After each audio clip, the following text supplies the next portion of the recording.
Adds on top of High Noon. Okay. You ready? Do you have the Blutman minute ready? Yeah. All right. Think of one. All right, we're doing it right off the top. Off the top. No, fuck no. Come on. Yeah, that's crazy. Yeah, that's wild. I Can gotta you say the imagine? best for I gotta think of it, Brandon. Could you imagine doing Blutman minute right off the top? Ridiculous. All right. You ready, Casey? I am.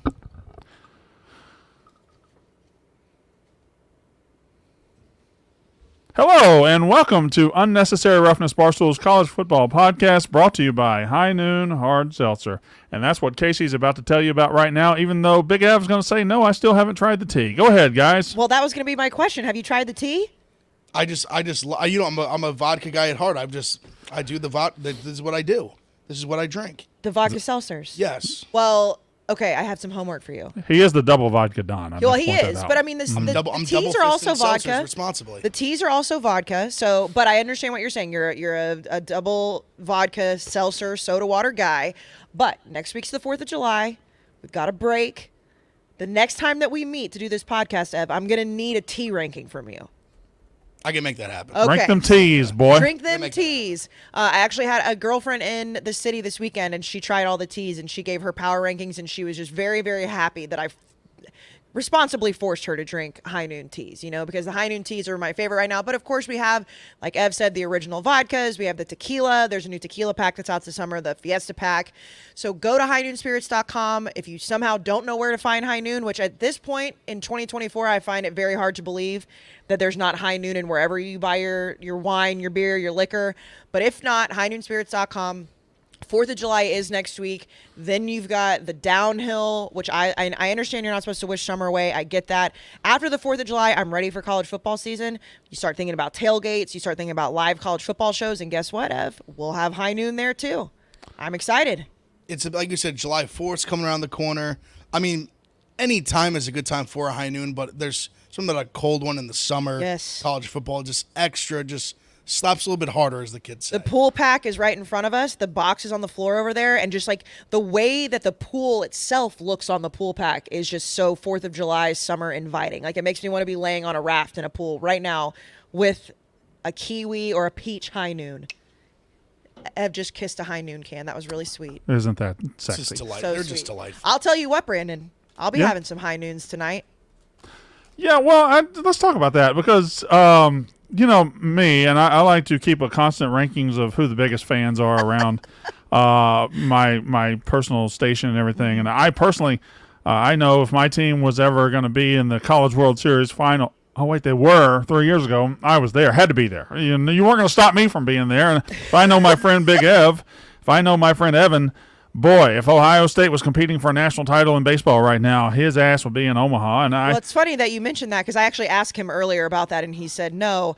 But I would like it, first of all, on record. That was off record. Okay, well, sorry, you would be there. Supposed to be kept. Well, okay, here's my. You're lying. Okay, I made it up. said that. Here is my record, Brandon. Before I let you do your little shtick and your little bit, first of all, I have a 1-year-old. Second of all, there is no Barstool content going on, so it is not a Barstool sold and or sponsored event.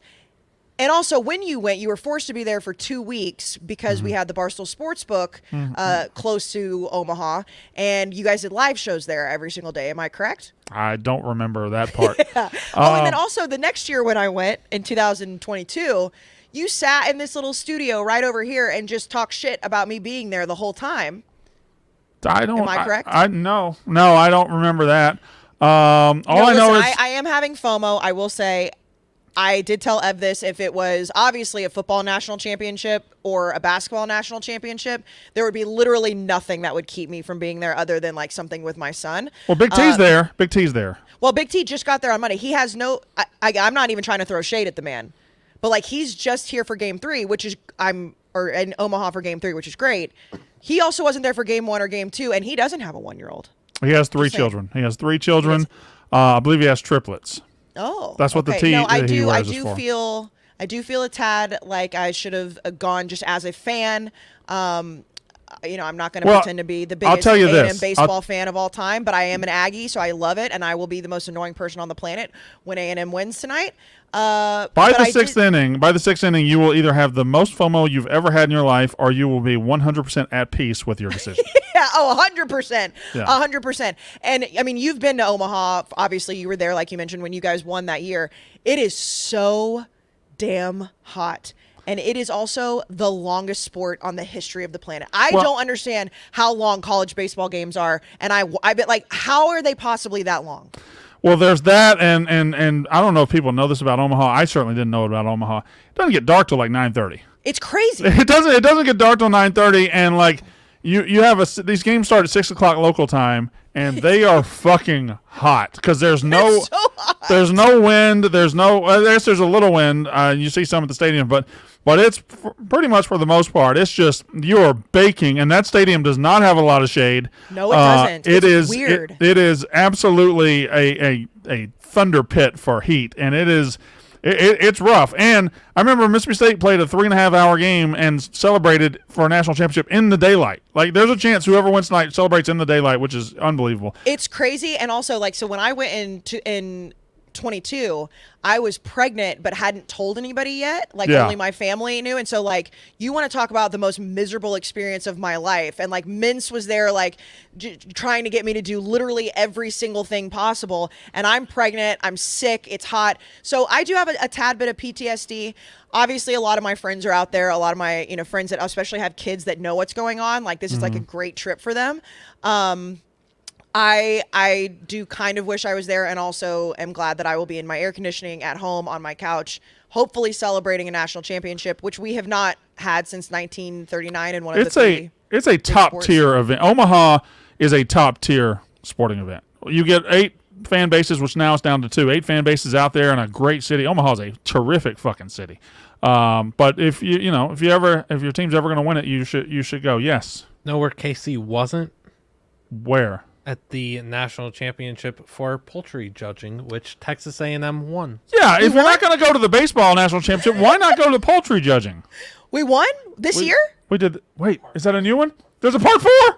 Oh my God. Okay, I will say, Brandon, that if A&M does win tonight, or I guess either way, if Tennessee wins or if A&M wins, the last 4 years has been such a Barstool-centric College World Series. You won in 21. Well, it's the SEC every year. Mince won in 22. Yeah. LSU, I know Megan didn't go. I don't know if you gave her shit, but she celebrated when they won last year. Yeah. And then obviously one of us will win tonight, and I'm feeling pretty good. When this comes out, it'll probably be like either right before first pitch or in the middle of it. We'll see, but I'm feeling pretty good. Oh, boy. Get ready for part 4. Everybody ready for part 4? Brandon. This one is the best one yet. I'm ready to claim some more natties. I don't think you're going to get to. But Casey is. Hell yeah. Bioethics. Stanford won the national championship for bioethics. Any idea what bioethics could be? Okay. Bollywood Fusion Dance. Bollywood Fusion Dance. That's won by UT Dallas, which I didn't know there was a UT Dallas. There's a UT everywhere. There's an A&M everywhere in Texas. Like one city for sure has both everywhere. Book collecting. What? The national championship for book collecting goes to Harvard. That makes me feel pretty good. Yeah. The Florida Gators won the national championship of concrete canoe. I don't know what concrete canoe is, Casey. I gotta look that up. I gotta look it up. I can't imagine what concrete canoe is. I don't think concrete floats. It sure doesn't. So what is concrete canoe? Is it you flood? Oh wait, no, it's a concrete canoe. Oh, okay. Sorry, my bad. Is it bad? Look at it. It's like just a floating concrete. Brandon, is do it they bad that I stifle knew physics? UT Dallas's nickname? What is the UT Dallas nickname? The Comets. And I looked it up to make sure I was right. My God. I think that's bad. Oh, that looks like that's a comet in their logo? It looks like a sperm. Yeah, not great logo. Oh, bad. you look. I mean, this is how you make it. So it's not all concrete. That's how they. It's wood. So Okay, it's wood guys, filled with concrete. Guys, you're holding up the I'm sorry. you don't even know who won. Concrete canoe. You don't even know who won the national title for dairy cattle judging. It has to be A&M. I got to go with an upset here. The Minnesota Golden Gophers won dairy cattle judging. From their rival Wisconsin. Yeah, that's Wisconsin would shocking. make more sense. Dairy judging butter edition. That is Wisconsin. Penn State. Another rival. Amish. And the ice cream they've got going. Yeah, Their factory. the creamery. Yeah. Dodgeball women, which I don't know why that wasn't included last week when we did men's dodgeball. Akron, the Zips. North Dakota won flying. Who knows Just what flying? that is? Just flying. Irrigation troubleshooting goes to BYU. Mascot dance NDA is Missouri. Any idea what NDA? I know Casey signed a couple. Mascot Slide that one in there. mascot dance UCA. That's Auburn. Mock trial goes to Virginia. Here we go. Poultry judging. The Aggies of Texas A&M. Hell yes. Space mining. Mining in space. Like Iowa State has the best space mining program for 2024. Clones. Spike ball goes to Clemson. Something called sprint football. Navy. What's sprint football? It's football. I'm pretty sure sprint football. It's guys 150 some pounds or less, I believe. Yep. Wow. They have like a weight Oh. limit, I believe. so wait, Okay. the So like, me and I Big mean, F could is not it- play in that league. For sure not. is it I 11 couldn't on play- 11? So the reason I know that was because when I would play youth football, Yeah. we played our championship games at Army's sprint football field. But it's 11 on 11. I believe so. Yeah. That's crazy. Yeah. Big F, you couldn't have played that past what, age 9? Our 8th grade weight limit was 158 pounds, and I had to lose 20 pounds in the summer to make the weight. My God. All right. Here, Wait, no, this. hold on, Brandon. We're going to get a sprint football explanation. I actually From I had who? a buddy. I had a buddy on the Navy team, and it's 185 and under. He was a linebacker, and they actually just hit a three-peat. Oh, congratulations. That's a Navy. That's Sean, he's an intern. He's helping with on this reference. Yeah, Oh, is that gay, Sean? Now, not that there's anything wrong with being gay, but Yeah, it's okay. Our completely heterosexual gay Sean. Yes. Lubbock Christian. There's a lot going on in that logo too. Is that some sort of bird? I've never heard of that. Lubbock Christian. A few minutes ago. No idea. Well, they're the defending, reigning Super Smash Brothers Ultimate National Champions. Synchronized skating goes to Miami of Ohio. Team sailing open goes to Roger Williams. Team sailing women, Stanford. Wool judging, Texas Tech. And yearbook goes to 3 different teams. I don't know if we have a 3-way tie for a national yearbook championship, but it is split by Baylor, Miami, and, of course, Northwest Missouri State. So congratulations to all of our national champions this year. And also, congratulations to the Texas A&M Aggies for winning the College World Series. I hope so, Casey, because I said it like this. You have 2 fan bases tonight. You have the weirdest group of people in the entire country, A&M, against the biggest group of assholes in the entire country. All right? That is Tennessee, and they are the biggest group of assholes. They're proud of that. Their players, their coaches, their baseball team, they're just a bunch of assholes.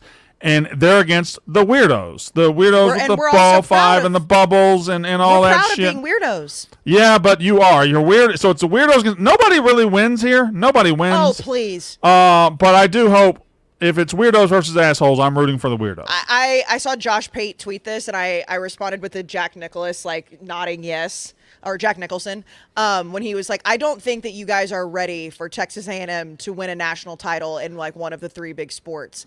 And I don't think people realize. And here's the thing. I know we talked about this last episode. I'm not pretending to be some huge A&M baseball fan, but I am an Aggie, so obviously I want to win.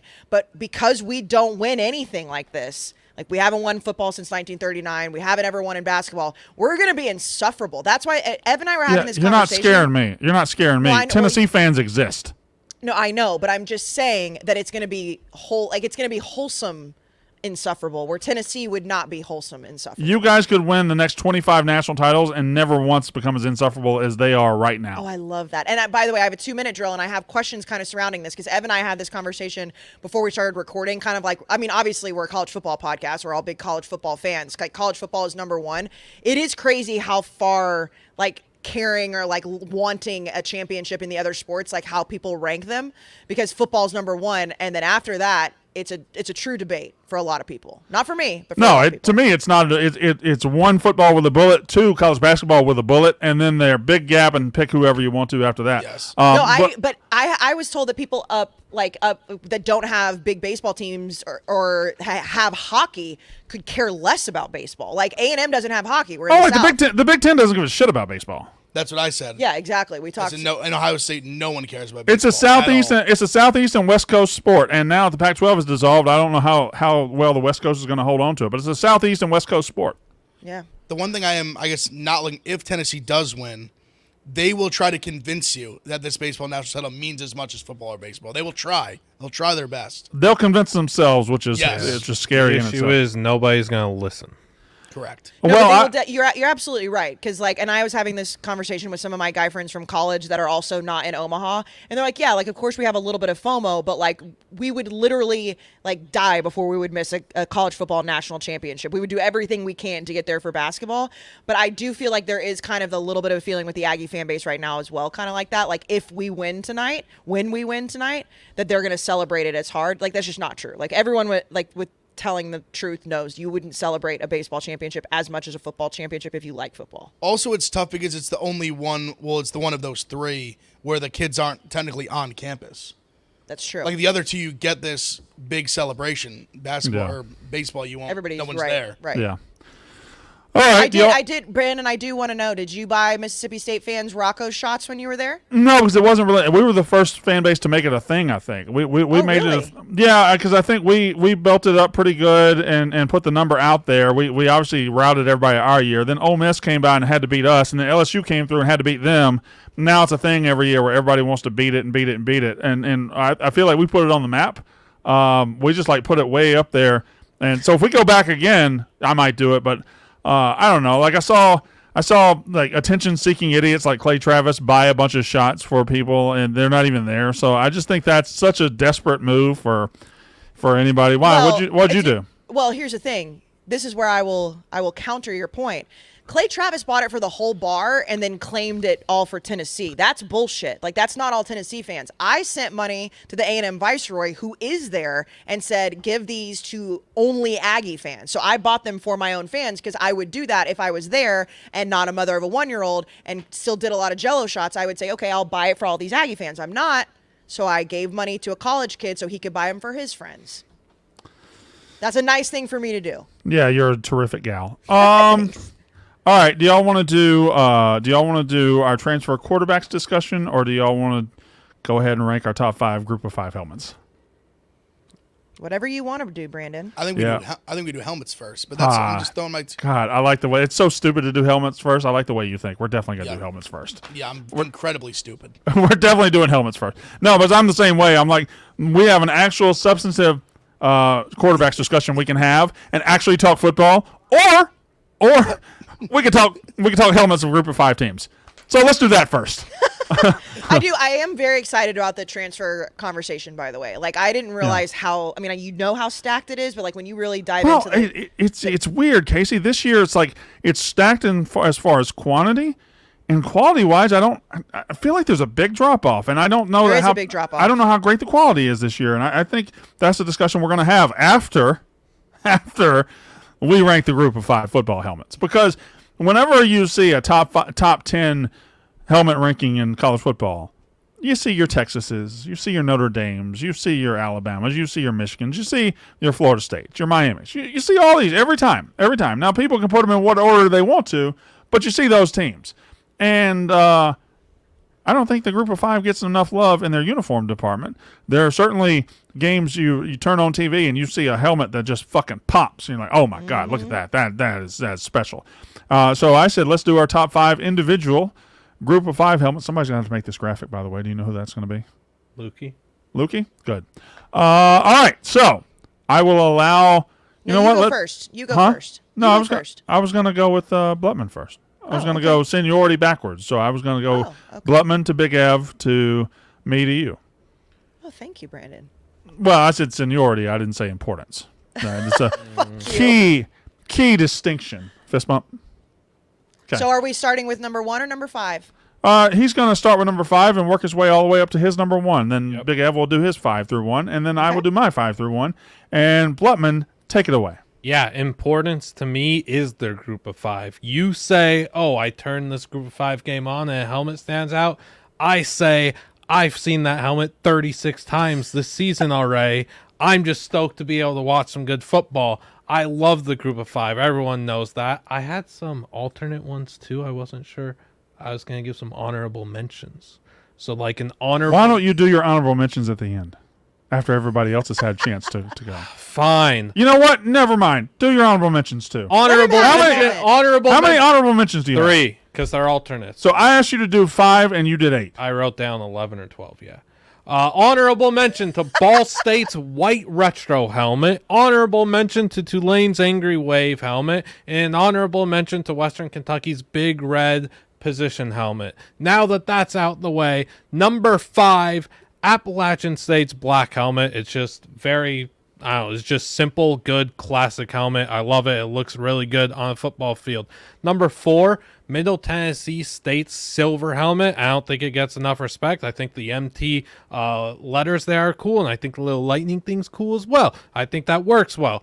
Number 3, Wyoming's white helmet. Go Pokes. Simple as that. Number 2, the James Madison white helmet. It's also very simple and it also just pops off the screen. And number 1, Air Force's white helmet with the blue Thunderbolt. Isn't that their only helmet? Yeah, it's great. You don't have to. Different helmets. I'm just going with teams' primary helmets. That's fair. too. I did primaries as well, but sometimes So no, in this era, Yeah. sometimes the Middle Tennessee State will wear white Air Force white is your number 1 helmet. Yeah. Okay. Big Av, go. All right, number 5. I think a big sleeper, Charlotte. A very clean helmet, very nice C Yeah. white helmet. The number 4, the Louisiana Ragin' Cajun. Somebody just saying Ragin' Cajun on the side. Love it. That's number 4. 3, me and Blutman both fans of this helmet. The Air Force helmet. It's just an unbelievable helmet. That Yeah. blue bolt, whatever you could. It's fantastic. Yeah. Number 2, another overlap with Blutman. Wyoming. I mean, that cowboy is just just unbelievable. But then my number 1, just a staple in my college football repertoire, Hawaii. Oh, I think yes. Colt Brennan. I mean, that black with the green and just the little, I don't know what you even call it, the pattern. design pattern is just Yeah. just fantastic. Hawaii, the number 1 helmet in G5. Good list so far, boys. Good list. Now I do have 2 overlaps with both of you. I have some overlaps, too. but that's okay. I'm going to give 2 honorable mentions myself.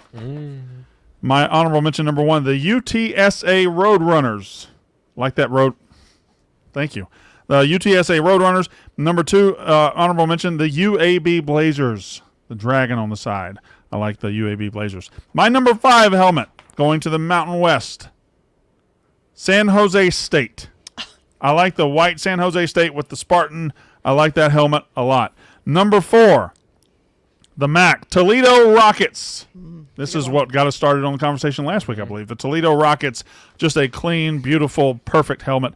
Number 3, the Wyoming Cowboys. I mean, that's just the cowboy, the white, the colors, the pop, like everything about the Wyoming helmet is absolutely exquisite. Number 2, back to the MAC. The Western Michigan Broncos. Nobody else likes the Western Michigan helmet? Am I alone with the Western Michigan helmet? Brandon, you had 2. That one in San Jose State were my 2 last cuts. Yeah. So funny. I So love the Bronco is. I mean, it's clean, just white, just the brown Simple. Bronco. But it's got. But I like that they keep the inside of the Bronco Yeah. is also white. They don't overdo it too much. right. It's They a keep it silhouette. simple. It's a silhouette. Yes. Like Boise Yes. State to me does a little bit too much. Well, Boise State does too much at all times. They Yeah, have a at big all deal. time. And number 1, I hate to do it. It's Air Force. Like that's just such a clean, solid. I'm watching a game. I see that lightning bolt. It's Air Force, and it's just a perfect. It's a perfect college football uniform. It's not trying to do too much. It's not trying to do that much at all. It's just doing what it does almost perfectly. I got Air Force number 1, so that's 2 Air Force number 1s and 1 Air Force number 3. I assume Casey's also going to have Air Force because Yes, she's I actually she's a I just- Patriot. I just showed Ev as you were saying, because I didn't know we were doing honorable mentions, but I like wrote all my teams and then numbered them, and so then like the one that missed the cut. So my honorable mention is San Jose State. That's obviously an overlap. That's just missed the cut. Number 5, I have Hawaii. Some of their helmets, I feel like they look completely ridiculous, and if it wasn't Hawaii, I would hate them, but Hawaii is allowed to look ridiculous. Obviously, their classic helmet. Number 4, I have UTSA, especially their black helmet. Love that UTSA black helmet. Number 3, I have Tulane, and I know Blutman mentioned it, the Green Wave. Number 2, Wyoming. Number 1, Air Force. Oh, so there we go. We're pretty. We support the troops here at. Actually, our Air Force called the troops. They're troops. They're encompassing of troops. They're They're airmen, military. right? Yeah, they're military. Yeah, Yeah. Okay, military. military. I do just love how simple it is. Like just like the lightning bolts, just the blue and the white. Like they don't try to get too fancy. But it's also just like, to me, that is an iconic helmet, especially because it's part of the Air Force. Now, Blutman, you were saying before the show that you respected Air Force people the least out of all the military schools. Well, why did you say that? Just slip of the tongue. Okay, all right. You didn't mean I to say didn't it. mean that, no. Yeah, it's okay. Well, I for one love the Air Force and salute them. Same. I do. It's the one branch of the service that all of us pussies registered with when we were 18.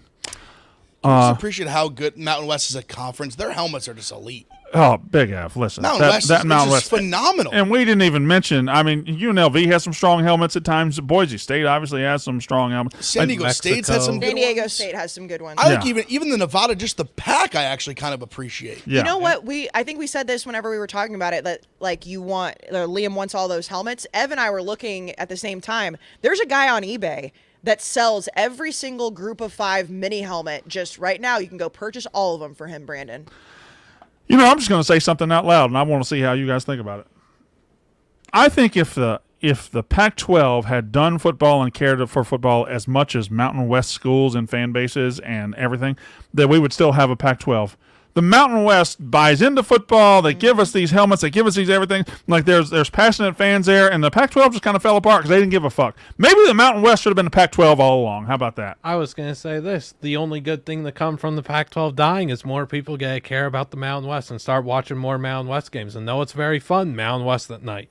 Big Ev is a gigantic Mountain West. I know he love is. So's basketball, football, love the Mountain West. That's why Mountain I'm such a West Hawaii guy. At always midnight on a loved Saturday, I'm watching Hawaii. That's what I'm doing.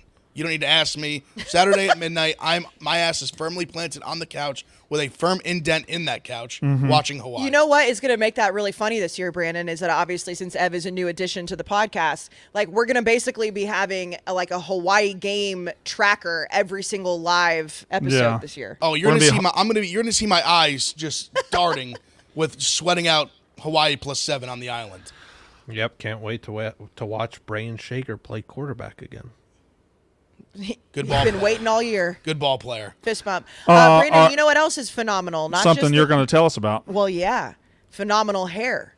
And thanks to Nutrafol, we have some phenomenal hair on this podcast. I know I've said it a lot of times, and like the women who are listening, or even the guys who have pregnant wives or girlfriends, like, listen, postpartum sucks for a lot of different reasons. One of those things, your hair falls out like crazy, and Nutrafol helped my hair get healthy again. And not only do they help with postpartum and with women who are dealing with the pregnancy issues with hair, also just thinning hair in general. It is such a good vitamin, not just for your hair, but for your full body. And obviously right now it's hot outside. Warm weather brings many outdoor activities.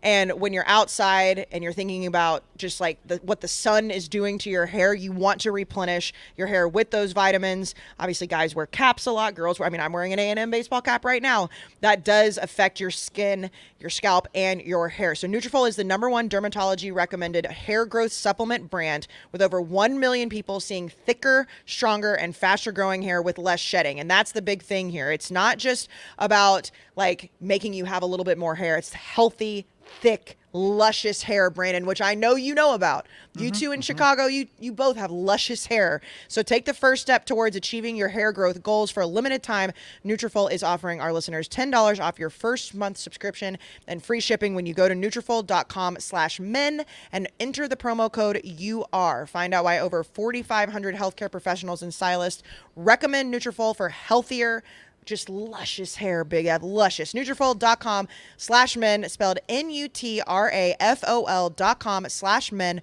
promo code UR. That's Nutrafol.com, promo code UR. It's transfer quarterback time, and after our July 4th break, we will start diving into all the conferences and really start diving into the 2024 season. The most surface level thing you can dig into about a team is their quarterback. It's also the most important thing, which is kind of weird how that happens. But you don't have anything in college football until you have a quarterback, even though one team proved that you can pretty much win a national title without one last year. Anyway, so you have to find ways to get that in every single episode, don't you? Big Ev nodded in agreement. Well, of course he did. Yeah. And I expect it from him because he went to Ohio State. Like, he is an Ohio State fan. Buckeye Brandon, I don't know why are you still shitting on Michigan? I didn't shit on Michigan one time. Okay. I said they were able to win a national title despite having a quarterback who was average at best. Oh my God. That's a compliment. Wow. What a team. Okay, excuse me. Why are you finding reasons to shit on J.J. McCarthy? Because why not? Okay, fine. Whatever. All right. So here we go. So as we look across the landscape of quarterbacks in this country, I personally think you look at every year we're going to have this now. We're going to have 25 to 30 quarterbacks in new spots. Actually, more than that. But we're going to have 25 to 30 starting jobs probably taken up by guys who weren't on that team last year. And that's exactly what we have. You have your Cam Wards at Miami. You have your Dillon Gabriel at Oregon. You have on and on and on across this country. You have a lot of starting quarterbacks who came from another place. That's just the world we live in now. This particular year, I don't know, man. Like, I look over the last couple of years, Bo Nix obviously almost won the Heisman as a transfer quarterback. Michael Penix almost won the Heisman as a transfer quarterback. Like, I don't know if we have that level of guy this year. I know there's a couple that want to be, and there's a couple that will be in great spots, but I don't know if we have that level. If we have somebody that's going to Michael Penix this thing, if we have somebody that's going to Bo Nix this thing, that's just my personal opinion. Casey, do you think I'm way off? What do you think? You think there are guys out there that are going to do exactly that? I think there's a couple that could potentially be there, but you said it perfectly when we brought up the topic earlier. When I say it's stacked, it's the quantity of quarterbacks, like the amount of scrolling. Like, I know On3 did a great graphic. It was like the easiest thing in the world where you could see, the pictures and exactly what team and all that. And it's a shitload of guys, but I do think that you're right. The quality at this point, when you break it down, seems to be a little bit less, but I do feel like we do this every single year, not just with transfer guys, but just guys in general. When they don't have those huge pop because of what happened last season, we kind of say, well, it's not as good. And then by the end of the season, we're like, well, actually, wait a minute. We might have had a guy Michael Penix or a guy Bo Nix, but the transfer portal also makes it so easy for these guys to switch so often that it's like we don't know what they're going to look like in a new system with a new coach and a new coordinator. There are very, very few people that thought Michael Penix would turn into what he turned into at Washington. There are very few people that thought Bo Nix would turn into what he turned into at Oregon. Big Ev, what's your read on the whole transfer? Now, I know you root for a team who's got everything in place to win a national title, but they're doing so with a transfer quarterback. Well, what's your take on the whole quarterback situation? Well, yeah, no, Casey said it right. I mean, it's the depth that's so crazy. I mean, you're seeing teams, for example, I'm sure we'll get into Oregon. They bring in Dillon Gabriel and Dante Moore. They got their quarterback not for this year, but for the future. And you see a lot of that. So, yeah, I think it's more the depth. I'm probably falling between. I think there's some sleepers in there that I think there's a few guys that people aren't talking about right now that are going to be big time guys. I mean, even a guy you didn't bring up, Jaden Daniels. Mm-hmm. I mean, who would have thought that guy was going to win a Heisman Trophy? That's true, yeah. When he left Arizona State, his teammates were literally making fun of him as he was out the door when they cleared out his locker. Right. And 2 years later, he's a Heisman Trophy winner, the number 2 pick in the draft. Yeah. So I think maybe there could be that diamond in the rough. I think there's Joe Burrow is a fantastic example. Burrow. He's one of the best quarterbacks we've ever seen, and had one of the. I think 2019 LSU is the best college football team of all time, and nobody would have thought that when he was at Ohio State. So nobody would have thought that when he was at LSU the first year. Yes, true, correct. Right. Yeah. So that's why, when I look at this list, now obviously you've got the Dillon Gabriels, you've got the Cam Wards, and we're going to break it all down. But would I be surprised that if at the end of the year we're sitting here and we're looking at Oregon, who I think could easily win the Big Ten this year, and say are we shocked that Dillon Gabriel's in the Heisman race? No, but we have to see it happen. So in retrospect, it's easy to say that, but I do think that from the depth perspective. There's just a lot of guys that have transferred. Well, let's start by answering these 5 questions. I think these 5 questions kind of give you a roundabout discussion, kind of touch every little point, because Big Ev mentioned one thing there is you can look at your Dylan Gabriels and you can look at your Cam Wards and you can say, you make a judgment based on that. But what the transfer portal really is a second chance for guys who we're not talking about to become the guys we are talking about. And that is what Bo Nix did. It is what Jaden Daniels did. It is what Michael Penix did. And now you've got guys like that. So the first question I want to ask is, who is the transfer quarterback that people are not talking about enough right now, but they will by the end of the season? Now, you could have one guy here. You could have 3 guys here. But who is the guy not being talked about right now that by the end of the 2024 football season, he will be on radars and he will be a guy? Big Ev, I'll let you take this question first. I'm really glad you let me take it first, Brandon. This is a guy who I've rode for it feels like a decade now. Yeah. He was at Coastal Carolina, and now he's at North Carolina State. One Grayson McCall, he's started for 3 years, unbelievable numbers, and not hollow numbers, real production on winning teams. Doesn't turn the ball over. Big time with his arm and his feet. North Carolina State's in a position to be pretty good this year. Yeah. They have a very good receiver. I always forget Concepcion. I forget how you say his name, but it's phenomenal. They have Concepcion, and then they have what was his name? Transferred in Noah Rogers from Ohio State. Yeah, actually, big time recruit when he came out. So yeah, Grayson McCall, I think is a guy that at the end of this year could legitimately be like a high draft pick.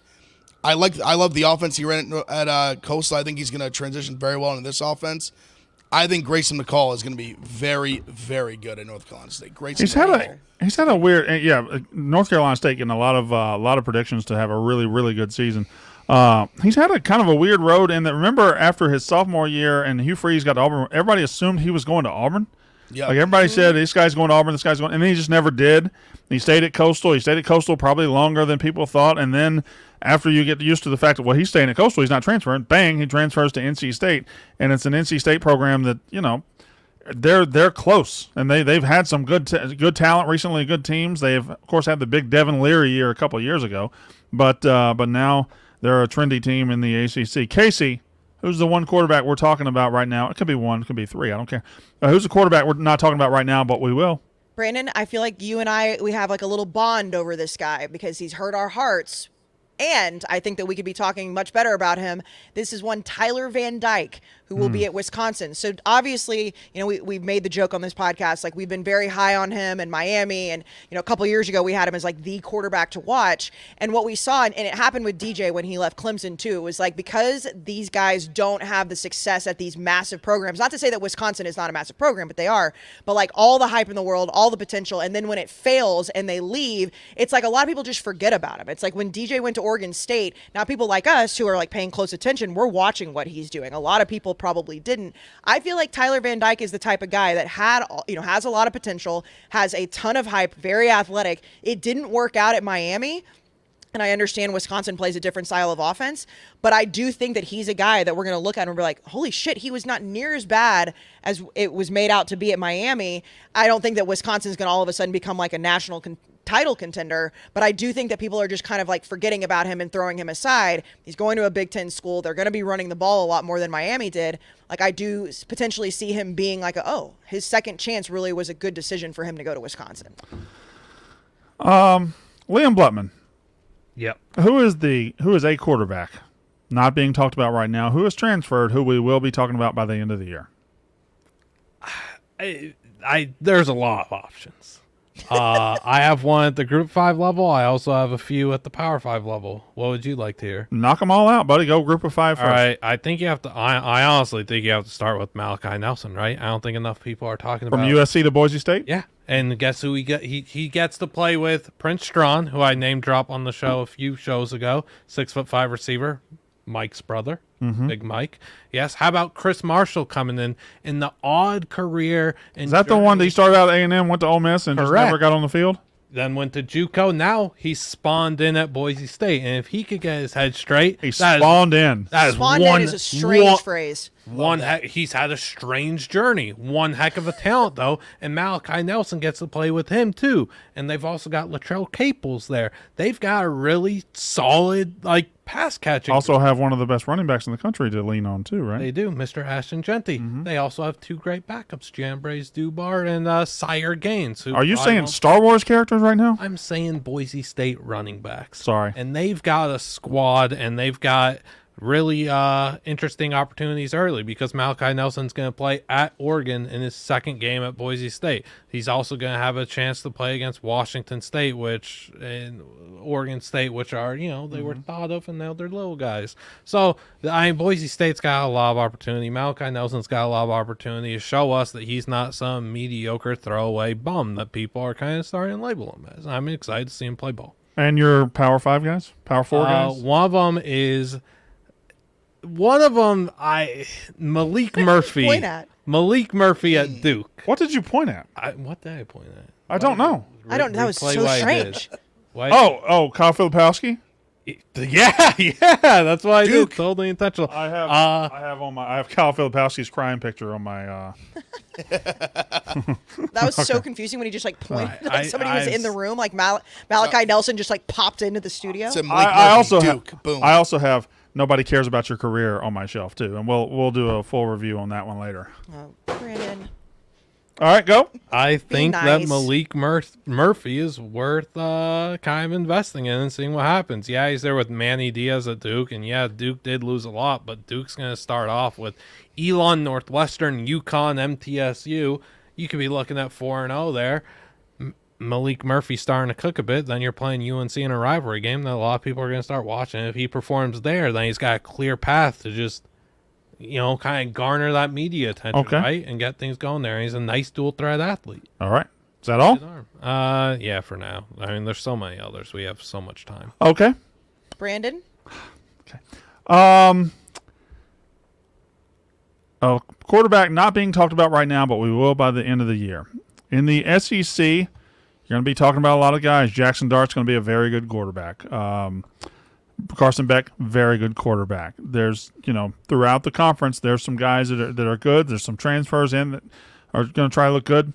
I look at Brock Vandagriff at Georgia. Brock Vandagriff got caught in behind Stetson Bennett at Georgia. Then he got caught behind Carson Beck. Carson Beck's probably the best quarterback in the country this year. There's no shame in getting caught behind him. So he goes out. He tries to find him a spot. He lands at the University of Kentucky. There's been no more consistent or solid team in the SEC East than Kentucky over the last few years. They're not Georgia.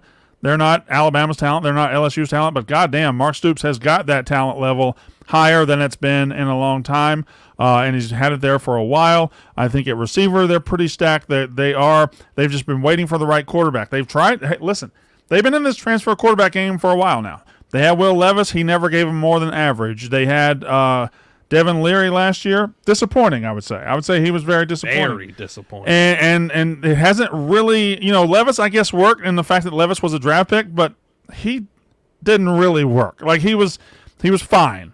That's all they had out of him. Now, if they can get anything more than fine, I think they can be a player. And I think Brock Vandagriff is the kind of guy, a high 5-star talent who just hasn't had his opportunity, has seasoned a little bit in a great system with a great team, and is ready to bust loose. I think Brock Vandagriff at Kentucky is the answer for me. Well explained, Brandon. Good job. Phenomenal Brandon. answer, Brandon. He's got 2 really good weapons as well, including Barry and Brown. Barry and Brown, and then I couldn't remember the other one. Dane Key. So that's gonna Thank be you, very Dane fun. Key. Thank you. This is also he's a prime example of why I like the transfer portal, and I know a lot of people don't, but it's there is no shame, like you said, getting stuck behind a guy that won multiple national titles, a guy that is incredibly talented, and the idea that he's I want to play college football. He's not leaving because he didn't get playing time. He's not getting playing time to 2 of the quarterbacks we've talked about the most. These guys deserve to go get their playing time somewhere. Well, transfer portal is perfect for the idiots out there. Like these idiots that don't look at the rosters and they don't look at what's happening. These idiots will just say, I'm going to Georgia and I'm going to start. And guess what? They already got a fucking starter, and they got another guy who's ahead of you who you're not going to beat. These guys that just three 5-star quarterbacks signed with Alabama, y'all can't play, okay? Ohio State's a great example right now. I'm not taking shots at your players, Big F, but, you take in an Aaron Nolan and you take in a Julian Sain, somebody ain't going to fucking play. So why sign with a place where it's going to be very hard to play? Go to Kentucky and play 4 fucking years and become a fucking legend. I don't understand. The transfer portal is finally starting to fix that. I don't understand why you go put yourself in a position where you're never going to see the field. Like Walker Howard, for example. He started at LSU, left because he couldn't get playing time. He sat behind Jackson Dart for 2 years. He's done an idiot's thing. Like, go play somewhere. That I will say that the idiot part of it makes sense if you're transferring in where there's already guys. I don't blame, obviously you've got people in your ear too, but these high school guys that are top recruits that are being told that they're the best of all time their entire childhood and entire high school career, saying I'm good enough to go start at Alabama, I'm good enough to go start at Ohio State or Georgia or whatever. I don't blame a 17-year-old kid for doing it, because the schools are also selling them that lie. It happened at A&M when I was still in College Station, or right afterwards when with Kyle Allen and Kyler Murray and all of that. It's that wasn't just them trying to go beat the other guy. They were also probably promised things behind closed doors. I mean, I know that they were, but I do think a lot of those guys do that. The idiots are the ones who leave a school because they're not getting playing time and then going to sit behind a Carson Beck or going to sit behind, an Arch Manning or something like that. That's where you're all right, dude, the transfer portal exists for you to not be a fucking moron. And then there's Spencer Sanders. Yeah. Yeah, I don't know why I use Walker Howard. Spencer Sanders is a way better example. Sanders. The guy was a starter. A 3-year starter. Crazy. And was talked about as being every year we did the Oklahoma State song and dance. Is this the year that they can finally upset Oklahoma? And the fact that he was I'm going to go be the 3rd string potential guy at Ole Miss is crazy. All right. Of the transfer quarterbacks this year who have expectations, who do you think will underwhelm? Who will disappoint? Who will not be as good? Who will be a disappointment? Yeah, and I'll go first. I have several here. I wrote down 3 names. I'll just say my one guy, and if at the end the other 2 haven't been said, I'll circle back with them. But to me, it's KJ Jefferson at UCF. People see Gus Malzahn and they think, oh, if this quarterback can run, he's going to run for 1,500 yards and it's going to be magic. First of all, KJ Jefferson, it fell apart at Arkansas because he's not very good. He can't throw. And the secret sauce about him is people think, man, what a dual threat. He can run. He can't really run. He's slow as fuck. He's big. He's 6'5", 270. He's a giant of a man. He can't run. His highest season total of rushing is 600. That's nothing. He rushed for 600 twice and then 400 last year. He rushed 400 yards last year. Gus Malzahn has done well with your Cam Newtons, who everybody was going to do well, your Nick Marshall, who could fly. I don't think this guy is. I don't think you plug him into a system and he runs for 1,200 yards. I just don't see it. I think he's going to be remarkably disappointing down there at UCF. I just don't think he's a very good quarterback, and people think he is. And that's my answer for this. Big F. So I'm gonna say a name that's already been said in the previous segment. Mine's Tyler Van Dyke. Okay. The thing that I don't understand with Van Dyke and the hype coming into the season, I understand he showed some promise and talent a couple years ago. He's going to an offense that's less explosive, has less weapons. I don't know what would make people. I guess I don't understand the thought process of that he's going to go to Wisconsin and light it up. Other than he needed a fresh start. I think some of the things to the sell pieces on him are very just cliche type of thinking. Even we saw a recent example of Graham Mertz, who left there and then played much better at Florida last year than at Wisconsin. So Tyler Van Dyke, I just don't really understand, other than he showed promise 2 years ago. So I guess that's really the only thing of substance to me why he'd be better. But like I said, less explosive offense, less weapons. He was bad. He was bad last year. He was bad. Yeah, He was my number one choice. I had few as well, but yeah, no, I do. I totally see your argument. I think that my reasoning for thinking that he won't have to do as much in a Wisconsin offense than he was expected to do for Miami. We'll see. I also he is one of those guys that I can't ever let go of. Like Spencer Rattler was that kind of guy. Like Big Ev's new. We have those guys, by the way. Yeah, we have. those Like guys. he is one of those guys. Okay, sorry. Brandon. It's okay. You ruined it. You ruined the whole segment. I ruined the flow. For that, Blutman's going next. Okay. Blutman, who's going to underwhelm this year? I'm just going to echo what Big F said and add that I wrote down 25-ish quarterbacks and didn't even write down Tyler Van Dyke because that's how little I think of him. I don't understand it at all. I kind of beat the same drum into the ground last season with Tanner Mordecai. And, I mean, I think his name's Tanner Mordecai. yeah. You see what I did there? Oh, you called him mid by bad. inserting Not it. bad. Us kids know how to do things like that, Brandon. You'll Yeah, learn the one day. olds, the You'll two learn. olds in the room both said Mordecai. So me and you, Brandon, we're washed. I knew what he luck. meant. Me and Blutman are on the same Look, page. yeah, Tyler Van Dyke. Everything I've said correct. I'll add another one, Tyler Shuck. I don't really ever get the Tyler Shuck enamoration. It's every year with this guy. Yeah, I never get it. The thing I'm a bit worried about there is Louisville's got some dang good pass catchers. So maybe he could. And I mean, you're playing a Brom They offense. still got that fast motherfucker from last year. Who Louisville, the one that are you talking about? he was a junior, right? He was a somebody junior. Fuck. No, nothing. I don't Who are know their what you're receivers? talking about. They have Chris Bell, they have Ja'Cory Brooks, and they have Colin Lacey. They got Ja'Cory Brooks from Alabama. Yeah. So they've got three really nice. Who was that motherfucker they had last year that was a junior? I don't know. I can't. Not a junior in class, but a junior in his like dad. name. Like he's a second. I can't think. Oh, Jamari Thrash. James Thrash Thrash's Jr. son? It was Jamari Thrash Jr. Yeah. from Not Georgia State. yeah, And then sure. he played Okay. at Louisville. Maybe that wasn't a junior. All right, but Jamari Thrash was the name. That's 100% who you're thinking of. Yeah. I mean, Okay. that's a fast ass name. Yeah, it's such a fast name. I mean, Who's last? Casey? me. Go. So Big Ev, I apologize, but this is not an indictment on the guy. This is an indictment on the expectations. You can just say it. I know. I am going to say it. It is Will Howard at Ohio State. And Brandon, you said it earlier that they have the most talented roster. Everything is riding on this guy. And the amount of pressure that he is going to feel. I don't think he's going to be a bad quarterback. I do think that there is a little, we talk about how that's all they needed last year. And that, if Kyle McCord could just be a little bit more serviceable, they would have beat Michigan and been in the playoff, so on and so forth. I don't know what Ohio State fans saw out of Will Howard at Kansas State, who he played fine. I mean, he obviously lost his job, but that he is going to be the answer to take them to the next level, which tells me he will be underwhelming because I don't think that he is just like the perfect missing piece for this Ohio State roster. In fact, when I saw that was the decision that was made, that was my first thought was like, this is the guy they think is going to be so much better than Kyle McCord. Maybe he will be. But if Ohio State doesn't make it to the national championship this year, I think it's an underwhelming season for you guys, i.e. he will be the quarterback that underwhelms the most. All right, I had a couple that we didn't get to there, so I got to say them. KJ Jefferson was the one I ended up going with, but DJ Uiagalelei, Florida State coming off having a great quarterback whose injury ruined their season and coming off a season where they might have been the best team in the country. We just didn't get to see it play out.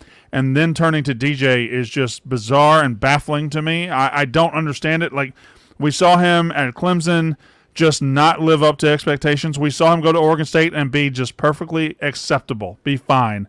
And now he gets the reins at Florida State. I would think coming off that season they had, they would be able to go out and get an exciting, a guy that really gets you going, and he just doesn't to me.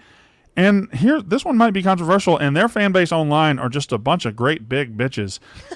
But it is Riley Leonard at Notre Dame. Like, I think Riley Leonard's a solid player. I don't know that Riley Leonard is the answer that Notre Dame fans think he is. I think they believe he's going to come in and he's going to be everything Sam Hartman was for about 5 minutes. There was a 5-minute period last year where we thought Sam Hartman was winning the fucking Heisman. And Dave put shirts on sale. Dave's the biggest idiot we got. Well, And no, but he is. But Riley Leonard, I think, might be the Hartman guy, where he might be for 5 or 15 minutes. We're going to say, God damn, this motherfucker, and then all of a sudden they lose a game they shouldn't, and they're instead of the 11-1 or 10-2, we think they should be. Maybe they go 9-3. I just don't know that Riley Leonard is that guy to be the Notre Dame savior. And Here's my question for you about him. One more. Go Their ahead. schedule is such that if they lose a game or two, it's disappointing. Go ahead. Well, and we went through their schedule. I don't know if that was last week or the week before. And I mean, obviously, starting out, when you look at obviously Mike Elko was such an important part of Duke, and we gave him so much credit. Obviously, now he took a better job. We do the chicken and the egg conversation with quarterbacks and coaches all the time. Not just in college, obviously in the NFL too. When you look at Duke's success, for the percentage wise, how much of it do you say, okay, Riley Leonard was really good, or Mike Elko was the reason? Do you think Mike Elko was that much better of an addition than Riley Leonard? Can I give you a third option? Sure. How much was just the ACC not being all that strong? Oh, fair. They being down. They beat the worst Clemson team in a few years. They didn't really do much outside of that. They were fine, but how much of it was just the ACC not being all that good? They also got very fortunate in that Clemson game. Bunch of Oh, turnovers. yeah. inside the 10. Clemson drove the field all night on them and just never Yes. finished. Yeah. Well, and Clemson also, I mean, it's no secret. It was the first time they didn't win double digits since 2011 or something. Yeah. I just was curious because we talk about Duke, and last season, in the middle of the season, we're like, Duke. And it's is it, Mike Elko goes and gets a crazy big upgrade of a job, tons of money. Riley Leonard's going to go to Notre Dame and be their savior. And the cool thing is we're going to see them play in week 1. And obviously it's not just, apples to apples, two different teams, but I do think it's there. Well, What else is phenomenal, Brandon? Well, right after this joke, I don't know that Mike Elko got a huge upgrade at his head coaching position. He might have got a slight upgrade. All right. Now, what else is phenomenal? You stopped a paid slot to make that shit joke. You're goddamn right, I did. I will always stop an ad to make a joke about Texas A&M. Continue. Okay, so what's not a joke is when you're sleeping, Big Ev, and you're sleeping on some great sheets. And you know what? I don't know if there's a worse feeling than when you're sleeping when it's hot outside and obviously your air conditioning is going, but it's just hot and you wake up and you're just sweating and you feel gross and you're also on some shitty sheets. You're not sleeping well when you're hot, right? You're not sleeping well on shitty sheets. Our friends at Boll and Branch, which I love them so much. They obviously did our Mother's Day special where me, Kate, and Megan got to have a little sleepover in their pajamas and have their blankets and their robes. Phenomenal. Boll and Branch is all the rage right now because you will never sleep hot again. They have the highest end cotton you can possibly get. They know where it all comes from. They know that it's a very it's good sourcing. We're not second guessing where that cotton is coming from, and it's affordable prices. So that's a huge thing. And I know a lot of people that are listening probably don't realize how important good sheets are. If you're in college, listen to me.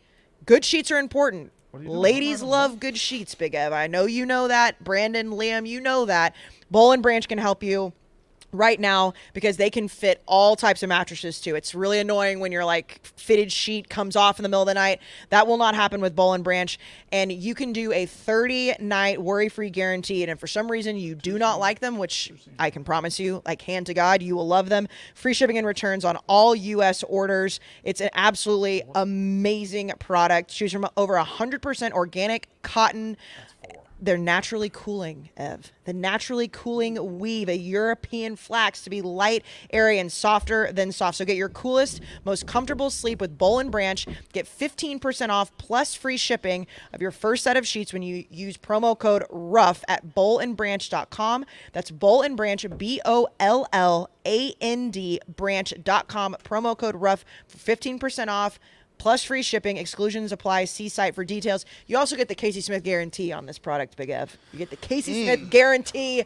Ladies love nice sheets. Go get them. But also their robes and their pajamas and all of their products are phenomenal. If anybody knows sheets, it's Casey Smith. All right.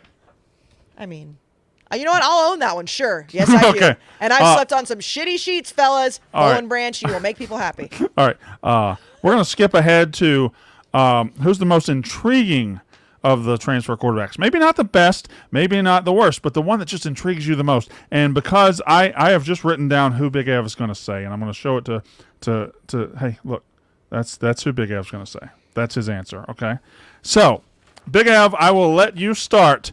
Who is the most intriguing transfer quarterback? I think I've talked about him on the show already, I believe. It's DeQuan Finn. Who does that say, Blutman? I know it does. Yeah. Says DeQuan Finn, yes. I love DeQuan Finn. Because the only reason I didn't say him, because I knew you were going to say him. Of course, because he's phenomenal. He's dominated the MAC, big-time athlete. Really, the reason I love him so much is because even though we smacked him when we played him, he played well against Ohio State, and that to me, if you're at Toledo and you show some sparks again at Ohio State, damn good quarterback. I don't know how good Baylor's going to be, and I think that's the only pause I had on saying DeQuan Finn, but it wasn't enough. I still got there. DeQuan Finn is the answer. I really think he could light it up in the Big 12. Like I think he's that good of a talent and that good of a quarterback. Also, like their situation down there, it's like do or die for them. Like so I like that answer.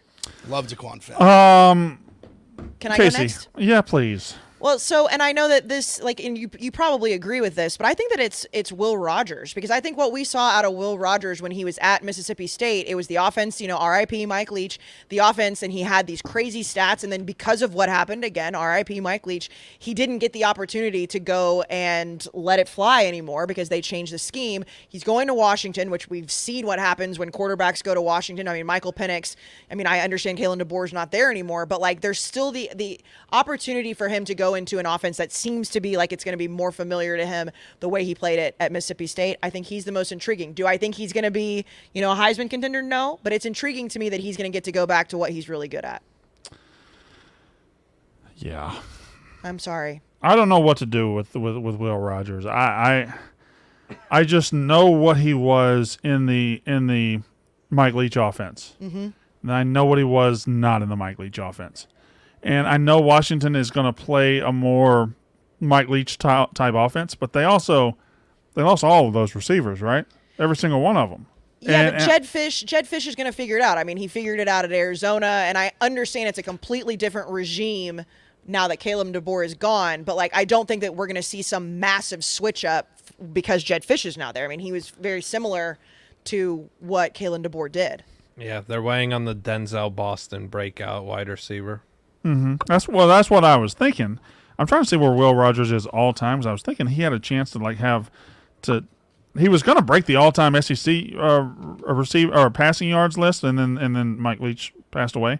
I thought he was high up on the NCAA passing yards list, but I guess he's not that high. I can't find him. But he was on track to be that way, and obviously it's like incredibly sad and tragic and unfortunate that Mike Leach passed away. But the fact that Mississippi State, and I know it probably pisses you off to no end, decided to go away from that offense. Yeah.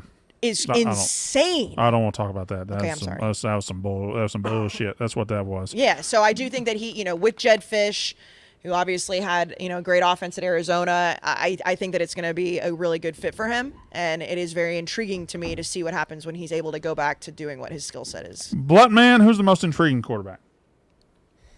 I got a name. Okay. Ian Childs. Okay. That's all needs to be said. This guy is, I'll say it right now, Ian Childs is the future. Oh, the Blutman future. So okay, I actually had him written down too, but I wanted to ask a question. And since it's your guy, let me ask that question now. I see Michigan State fans excited. Yeah, I see everybody saying this, Aiden Childs. I look at the guy, I think he passed for 350 yards last year. He didn't play all that much. It's not like he ran for a lot. Like, he threw for 4 touchdowns, no interceptions. It's a guy who has very, very little in the way of playing experience as compared to the rest of the transfer quarterbacks. So what is it? What is it about him? Well, here's the thing about him. He wasn't supposed to play as right. a true freshman, and he did because he was that good, and Jonathan Smith instilled such confidence in him that he was getting him a scripted drive every single game and played enough to where he burned a red shirt. That's how good and unique of a talent he is, and he was well beyond his true freshman quarterback peers as well last year. Okay. When you look at Ian Childs, you'll notice, one, he's just really good with his legs as well, and he maneuvers the pocket well and has a really good feel, blah, blah, blah.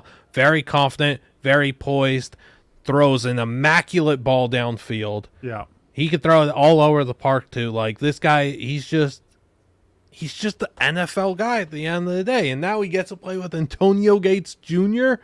Well, golly, Brandon, doesn't that fire you up? Golly. How about the fact he gets to play with true freshman Nick Marsh, who he can't stop talking highly enough about? Ian Childs he throws missiles, dude. And I mean, every time I've been hyping this guy up before he even got to play it down in college football, and I don't do that often. I don't do that at all, really. So for me to get that geeked on a recruit, it doesn't happen. I'm very, excited for Ian Childs to play big boy football in the Big Ten at Michigan State and just keep garnering a larger fan base. This guy's going to have a gargantuan fan base when he's the franchise quarterback of what NFL team? I don't fucking know. Brandon doesn't know. He'll be the NFL quarterback for someone, though. Brandon, say the Vikings after McCarthy flames out. Probably Don't say it, don't say the Vikings after McCarthy flames out. That's actually probably right. He was actually, Childs was my, under the McCall category, he was my second name. It's a good And answer. Child's future Arizona Cardinal. Okay. All right. All right. You don't know who's going to have. Okay. Anyway. Yeah, Kyler Murray, and then they have to draft Ian Childs. And not this year, but next year. Okay. An intriguing quarterback. I actually had Aiden Childs written down too. Yeah, smart. Because YKB. YKB. Thanks. And I just, because I was going to ask that question, what is it about him that drives people crazy? Because he does drive people crazy. I'll also say, I would be remiss if I didn't say Blake Shapen, who looked like he was going to be a star at Baylor, then for whatever reason it went wrong. Well, now he's with Jeff Lebby, who's made a couple stars already. So let's just see. Anyway, I'm not going to say that because that's a homer pick. No, it's not, Brandon, because here's my thing about him.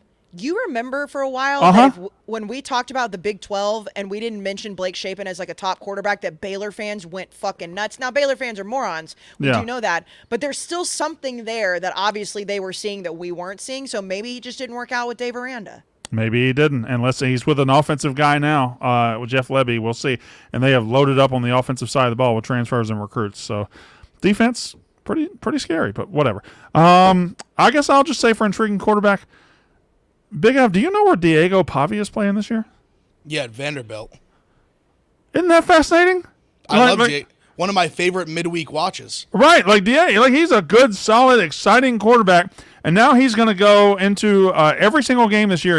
Every single conference game, he's going to be the underdog. Every single conference game, he's going to be the best part of his team against much better players.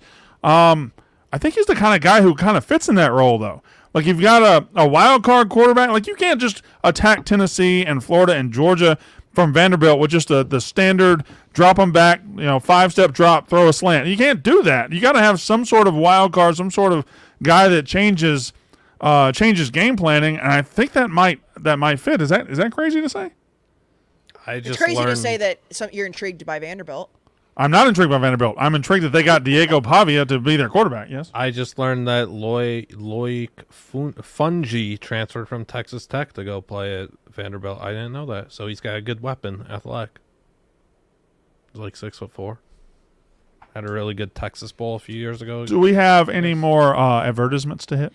We do. So I was actually, I've been, if you're watching on YouTube, you've been noticing I'm on my phone. My nanny has been texting back and forth about things going on. You have a Manny, right? No, I do not.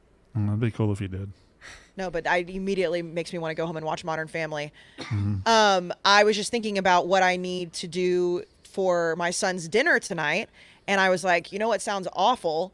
Right before I sit down and watch the World Series Game 3 is to make myself dinner, Ev. I don't want to do that. I've got to make my son dinner, but I don't want to make dinner. And then I remembered, hello, I have Factor in my fridge. I love Factor. They've been a friend of this podcast for a long time. And obviously, if you watch Surviving Barstool, you saw the different meals. They don't just have lunch and dinner. They have breakfast. They have party dips. They have desserts. They have the whole thing. But it truly is, like, this is a real life situation. I'm sitting here. I'm talking to my nanny. I'm saying, hey, like, I'll make him dinner. Don't worry about it. And I just could not fathom the idea of cooking myself a healthy dinner. I've got a ton of Factors, and the best part, Ev, is that I got to pick my own menu. They have different menus every single week, so I don't get bored of them. They're healthy, they're nutritious, and I do a bunch of different add-ons because you can do there's I think 50 or 60 different add-ons that you can do, and I think that I have a sloppy Joe with sweet potatoes that I've done. It's doesn't have the bread. I'm so excited to be able to have that meal, sit down, watch the College World Series, and only have to do 2 whole minutes in the microwave. That's the best part. So you can crush your wellness goals.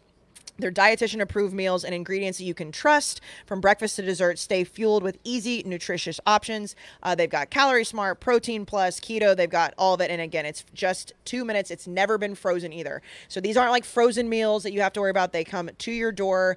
You put them right in the fridge. They are fresh and delicious. Head to factormeals.com/roughness50 and use code roughness50. You do have to do both. So the URL and the code, you get 50% off your first box plus 20% off your next month. That is a lot of money off.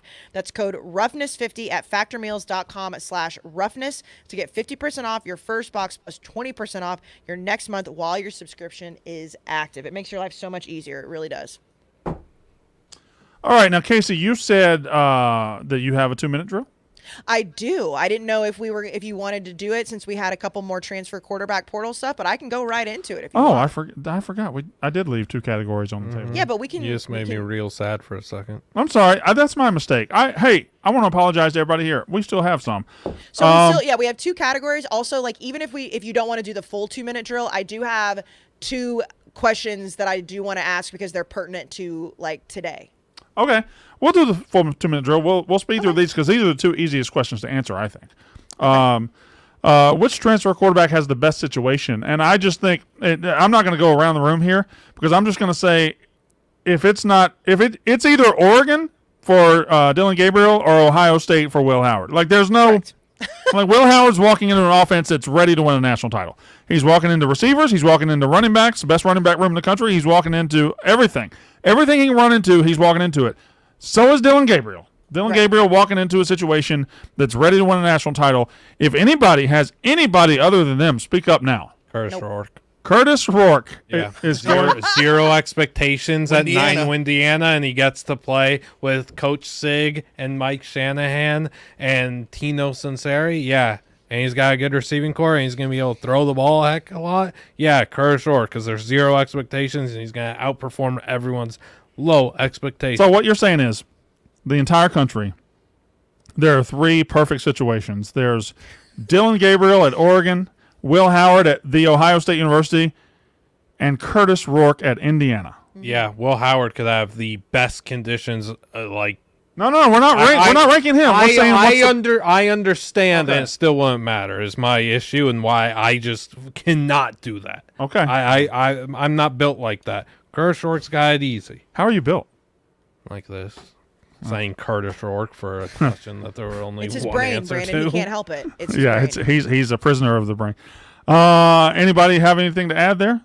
No, I mean obviously I think that Will Howard is the easiest answer because like we've talked about it ad nauseum. Like they have everything that I do think, and I know we've talked about. Like you think he's going to underwhelm if DJ can play well. I mean it's obviously a far cry off of Ohio State and off of Oregon, but going into Florida State, and I know that they didn't just lose Jordan Travis, but like I think that if DJ can play really well, I think he's walking into a pretty damn good situation too. Yeah, probably. There's one thing not being talked about with Will Howard because we're all just gushing over the running backs and the receivers and all that and everything. He is inheriting the spot with the most pressure in the entire country. He is that's going. Why I said he's going to underwhelm. Well, it's not he played at Kansas State. Like you lose a game at Kansas State, all right, man, go get him next week. You lose a game at Ohio State, you're a fucking bum and you should transfer to Syracuse. Like last year's guy lost 1 game to Michigan. and he got run out of town on a fucking rail. Well, that's why he also scored. What didn't he score? What was the final score of that game? They scored during that game. 30-24. Yeah, like they played well. Doesn't that's seem like that's the why I said perfect it's situation after all, huh? Shut up.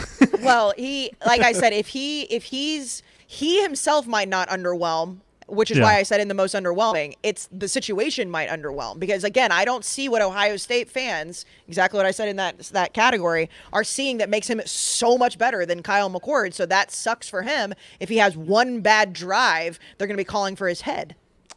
And lastly, on the transfer quarterbacks, who is the highest Heisman finisher this year? Who finishes highest in the Heisman race? I think that this one is, if this one's not unanimous, I'll be shocked.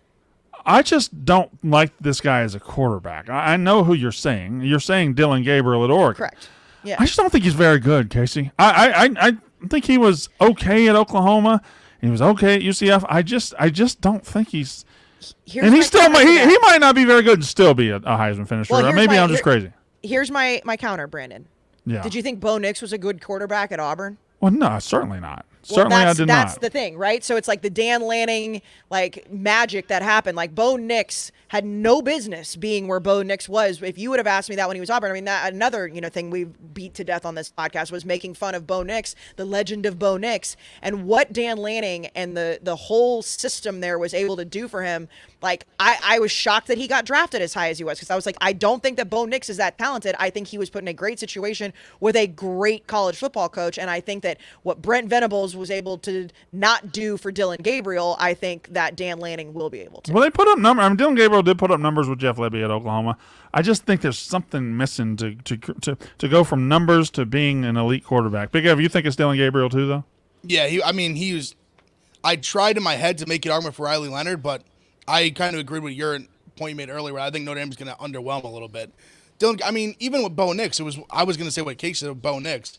I mean, to me, just the offense they run, it's a lot of screens. They're going to put up big numbers. They have good talent.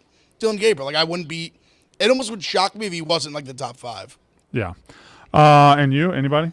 Heisman finisher? Giovanni McCoy at Oregon State if he wins the job. I didn't like this question. I don't think highly enough of any of them to do this. Although I love Riley Leonard. I know you don't like him, but I really like him. I like him. I just think I He's a don't. good human. Are we ranking people as humans now? Yep. How do you know he's a good human? I talked to him, interviewed him. He's a good guy. So Yeah, he gave you Liam Brain. he gave you attention, and now you're a Riley Leonard guy. Yeah, but before last season, no biggie. Okay. All right, Casey, run through your 2-minute drill. Okay, so and again, none of this necessarily means a lot to me because I don't understand it, but I saw that the NCAA game, it unveiled a schedule that people are very excited about, and the toughest place to play will be unveiled soon.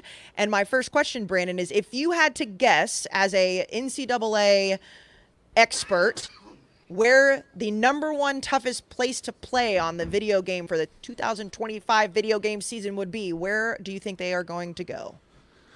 So, I know what the toughest place to play is in the country, regardless of how good the team is. I don't know if they'll go with this. I think they might go with Georgia, being that it is the toughest team. It is probably the best team with the best home field advantage right now because they're the best team. The team that actually has the stadium that's toughest to play at is LSU, and it should be LSU every single year. But people don't really rank toughest places to play by how tough the place is. They rank it by how tough the team is. Like over the last few years, over the last 20 years, it'd be like toughest place to play. That's Alabama. Well, that stadium is a library. There's nothing inherently tough about the stadium. It's the fucking team is so good.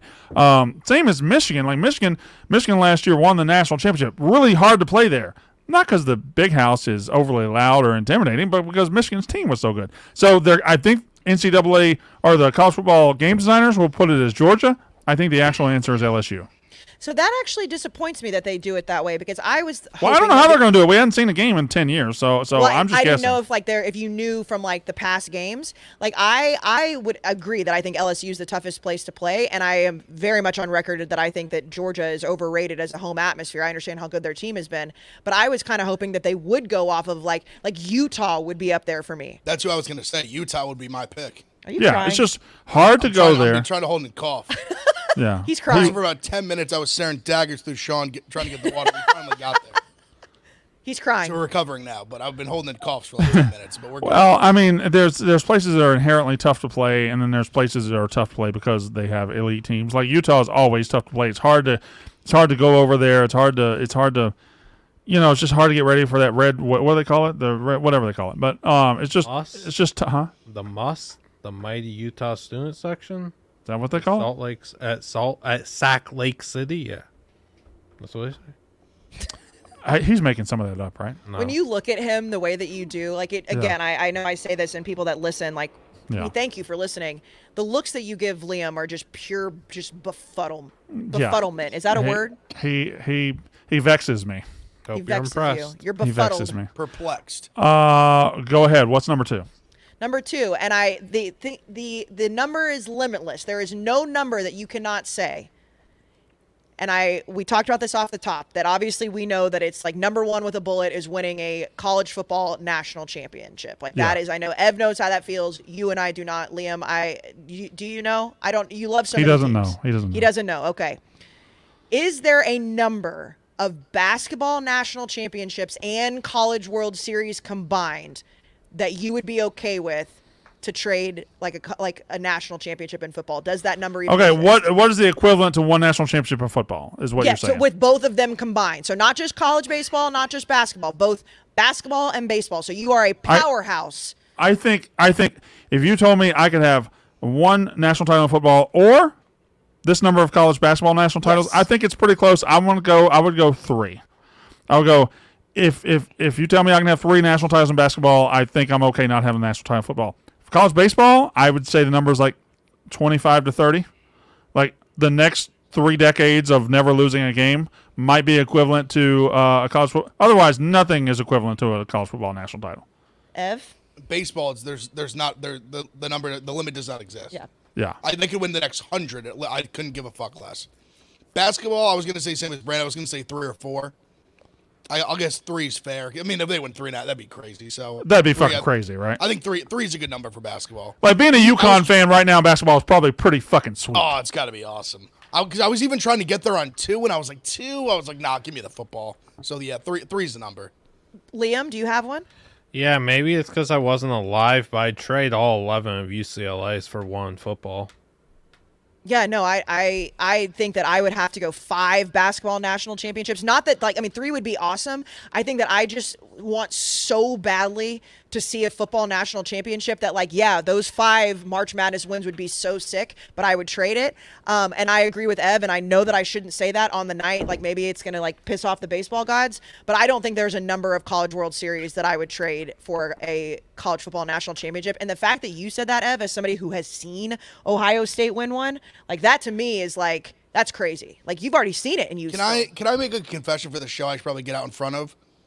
He wasn't an Ohio State fan the last time. I won wasn't national really that was when That's they fair. won the last one.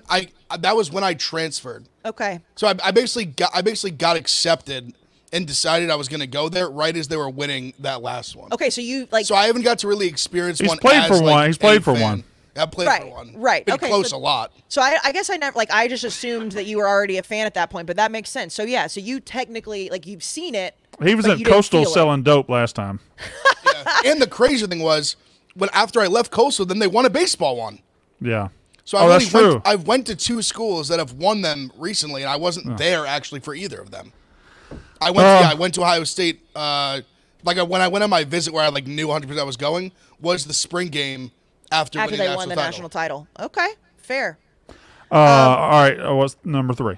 Okay, so your resident Alabama fan that I know you love, Travi, he and I had this conversation earlier. So this is a 2-part question. So we were talking about, he wanted me to mention to you that Kalen DeBoer is recruiting the South very well. I don't know if you give a shit about that. Shocking. Yes. But he and I had a conversation of what an utter failure of a season would be in his eyes only, for Alabama. And I want you to guess what he said. And you know that it pissed me off. I was like, you're an asshole. What do you think he said is I'm talking 0 F- as an utter failure of a season this year for Alabama? What do you think that number was? I'm going to go 9-3. No, actually, he said 7-5, which I was still pissed about. But that So- he said 8-4 would be disaster, fire him zone. That 7-5 would be the lowest you could possibly go as an Alabama fan. Casey, close your ears. You're a woman. Close your ears.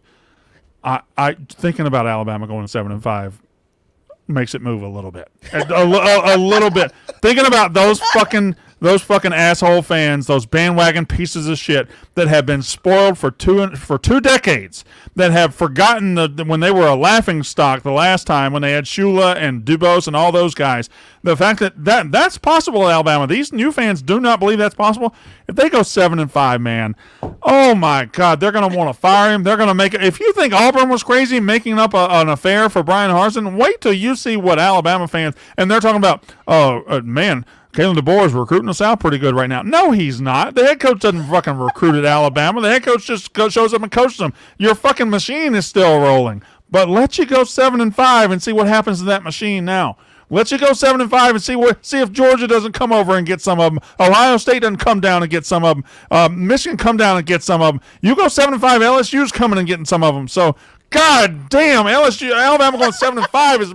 It gives me life. It makes me want to breathe. It makes me want to just go outside and stand in the rain and sing. I knew I'd get a good answer out of that. So my part B of that, and this is why it's going to be. Hold on, Casey. No part B yet. No part B. Okay, we're going to bask in this. No, we're going to look at the Alabama schedule and just see if 7-5 is even possible. Of course, think it kind of is. A&M gets made fun of all the time, like 8-4, whatever. Like there have been years where going 7-5 sounds pretty nice. Now, obviously, the expectations there, but the fact that he looked at me dead in the face and was like, "You cannot get lower than 7-5," and I was like, "Brother, you actually can. You can be 6-6, 5-7." All right, everybody. There's no option. Let's try to find 5 losses here. Western Kentucky at home, that's a win. South Florida at home, that's a win. At Wisconsin? Hey, listen. Wisconsin? Tyler Van Dyke machine, baby. They're they 10 never point favorites. Only 10.5. Not crazy. Alabama never goes anywhere. They never play any road games. At Wisconsin? Probably not. But it sucks that it's not going to be very cold for Wisconsin fans. Like if it was a cold weather game that Alabama had to go play in without Nick Saban. Home against Georgia? That's a loss. We're going to go ahead and take that one. At Vanderbilt's a win. Loss to Diego. South Carolina at home's a win. At Tennessee, I think that's a possibility. Is all I'll say. It's a possibility. Home so to we have potentially 3 losses right now. No, we're at 2 right now. Okay, so they're beating Wisconsin. Well, I guess you could say Wisconsin's potentially, but it's not probably. Right. Georgia's a probable loss, right? Like I think that's just a loss.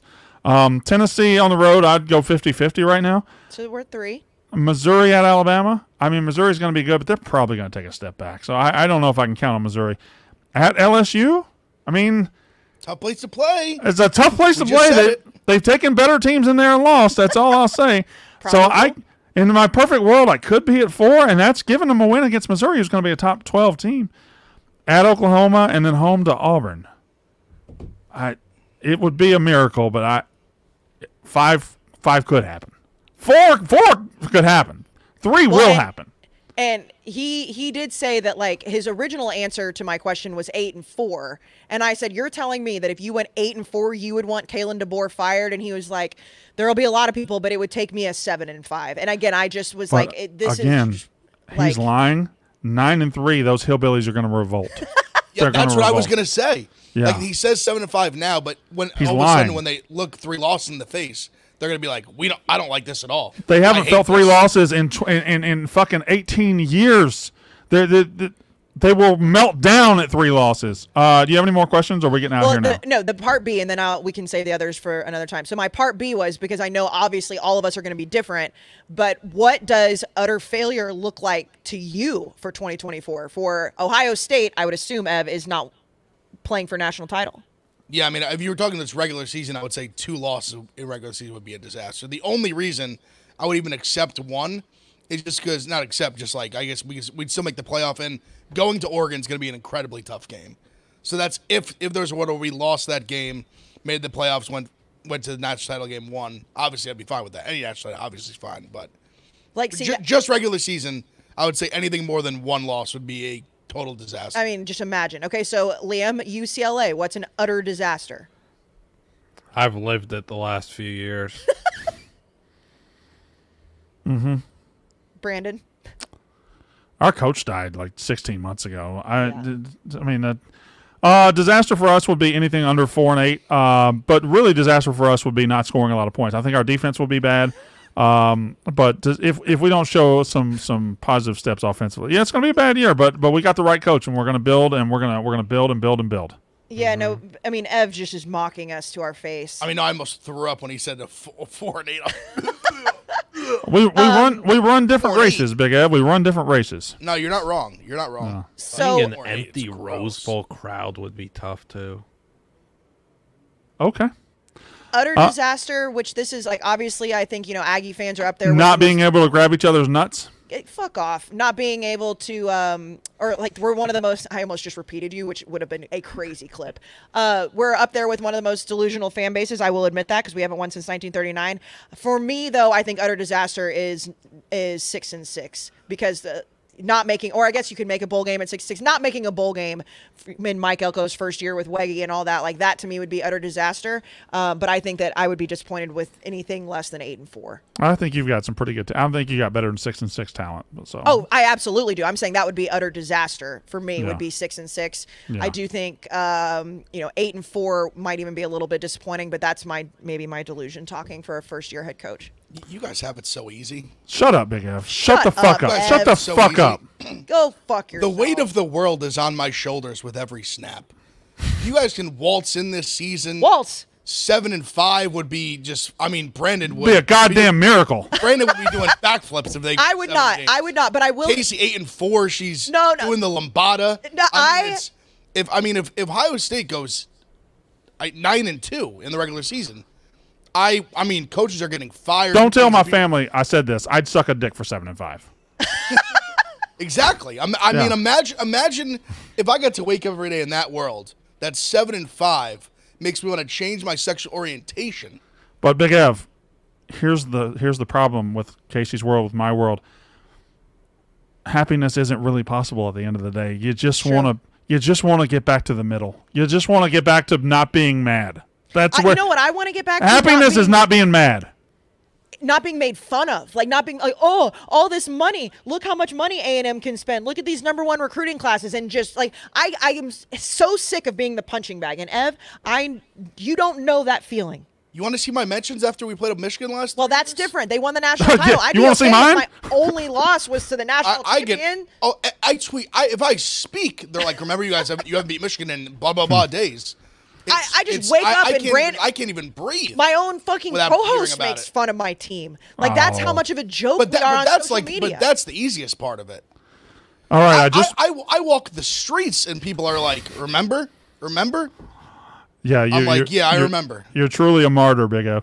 I am. It's great. Thank you. Someone at least recognizes it. You know how you almost jumped out of the private plane when we were on our way back to wish I Peterborough? could've. Like you remember that? I feel like Oh, that yeah. Oh, I every remember. Saturday. I remember.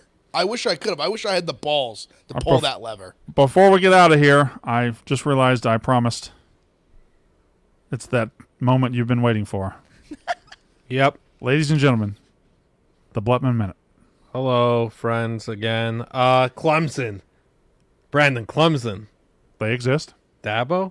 Mm-hmm. He's got that. Drip. Yeah, he does. He's also got 3 true sophomores that are just going to break out even more than they did as true freshmen. Tyler Brown at receiver. He's explosive. He had 52 for 531, 4 touchdowns last year. Playmaker with sure hands, and he's got dangerous after the catch ability. But how about the 2 fellas on the defensive side of the trenches? Peter Woods and TJ Parker. Those 2 fellas are going to be like top 10, 15 picks when they eventually depart Clemson.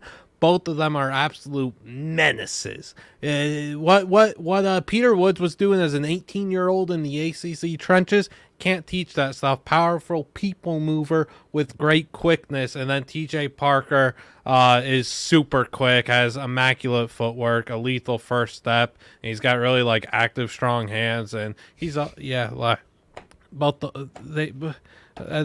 speechless, Brand. They've got 3 absolutely elite talents entering their sophomore years. All right, anything else, Casey? No, that's it. Go gig 'em, baby. All right, good luck. Thank you. That is Unnecessary Roughness. Bye. Goodbye. That feeling that I know you're going through right now